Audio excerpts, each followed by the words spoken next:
এখনই এ ফ্লোরে শুয়ে পড়ো। আমি তোমার সামনে 30 লাখ টাকা ছড়িয়ে তিনজনের ইন্টারভিউ নিব। তুমি চুপ করে শুয়ে থেকে অজ্ঞান হওয়ার অভিনয় করো, আর আমি তোমার পিছনে দাঁড়িয়ে থেকে ভিডিও রেকর্ড করে রাখবো। প্রথমে একটা মেয়ে আসে ইন্টারভিউ দেওয়ার জন্য।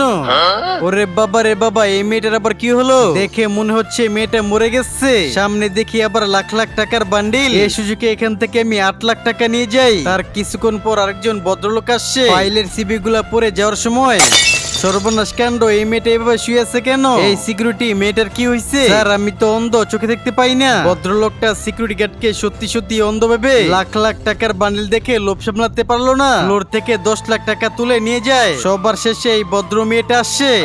বাবা রে বাবা, মেঝেতে টাকার উপরে এই মেয়েটা শুয়ে আছে কেন? এই যে সিস্টার, তোমার কি হয়েছে? উঠো। এই ভদ্র মেয়েটি এত টাকা দেখেও লোভ না করে বসের ওয়াশম্যান মেয়েটাকে সাহায্য করে ইন্টারভিউ দেওয়ার জন্য চলে যায়। দ্বিতীয় পার্ট দেখতে চান? ভিডিওতে লাইক দিয়ে চ্যানেলটি সাবস্ক্রাইব করুন।